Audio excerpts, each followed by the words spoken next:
Bonjour, je suis Sullivan Joubert et voici notre point hebdomadaire sur le marché des devises. Nous nous attendions à une semaine mouvementée la semaine dernière et nous n'avons pas été déçus. En effet, jeudi dernier, la Banque d'Angleterre a annoncé une baisse de ses taux directeurs ainsi qu'une expansion de son programme de rachat d'actifs. Même si la première mesure était attendue des marchés, l'importance prise par la seconde ne l'était pas par l'ensemble du marché, ce qui a ainsi amené de la volatilité.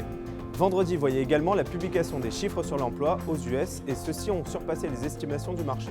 La robustesse du marché de l'emploi aux US nous incite à penser que 2 hausses des taux directeurs de la part de la Fed d'ici à la fin de l'année sont maintenant envisageables, dont une qui pourra intervenir dès le meeting de septembre. Cette semaine, plusieurs données macroéconomiques sont à paraître, que ce soit en zone euro, aux US, au UK et au Japon.